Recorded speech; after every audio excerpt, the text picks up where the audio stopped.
Isang mapagpalang araw po sa ating lahat. Ako po si Sarina Espala, ang ating lahat kung ating tulan para sa daily devotion na pinamagatang sniper o shotgun. So, ang ating concept is limited atonement, meaning better understood as particular redemption is the reforced doctrine that Christ's death was especially intended to save the elect, those whom God, in His sovereign grace, chose before the foundation of the world. So, ang ating scripture is Matthew chapter 1 verse 21 na sinasabi, She will bear a son, and you shall call his name Jesus, for he will save his people from their sin. So, ang ating katuruan is number 1 is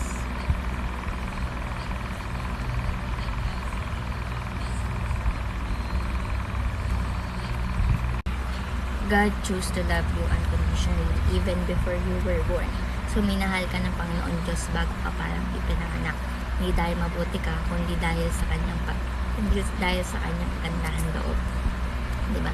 So, God chose to love you unconditionally even before you were born. Number 2, Jesus died especially for you to save you 2,000 years ago. So, si Jesus namatay sa krus para sa iyong kasalanan. Sinama ka niya sa kanyang plano ng kaligtasan. Kahit noon pa, nasa puso ka na ni Jesus nung siya'y namatay sa krus. So, Jesus died especially for you to save you 2,000 years ago. And lastly, the Spirit converted you and sealed you to accomplish what God had already planned. So, ang Holy Spirit ang nagturo sa iyo para manampalataya at tiniyak ang iyong kaligtasan ayon sa plano ng ating Panginoon Diyos. Kung ano man meron sa iyo ngayon, like pagbabago ng puso mo o pananampalataya mo ngayon, ay gawa yan ng Holy Spirit ng Panginoon Diyos. So, the Spirit converted you and sealed you to accomplish what God has already planned. So, bilang application po is number 1.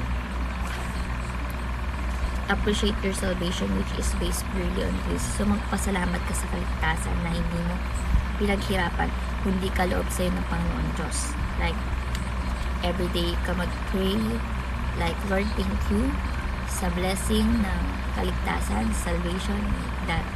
So, appreciate your salvation which is based purely on grace. Number 2, acknowledge that we did nothing to cause God to love us. So, kilalanin mo na walang mabuting gawa ang dahilan kaya kami minahal ng Panginoon Diyos. Huwag ka magmalaki sa iba. Lahat tayo naligtas dahil lang sa awa ng Panginoon Diyos. So, acknowledge that we did nothing to cause God to love us. And last is, aspire to love like God by loving others unconditionally. So, hangarin mo na mahalin ang iba kahit hindi sila perfecto, tulad ng pag-ibig ng Diyos sa iyo at sa atin. No? So, magpatawad at magbalasakit kahit hindi suklian niya ng iba. So, aspire to love like God by loving others unconditionally. So, ayun naman yung aking tunan sa daily devotion na may malagyan kayong i-share sa iba siya apply sa ating buhay. Thank you sa pakikinig at God bless po sa ating lahat.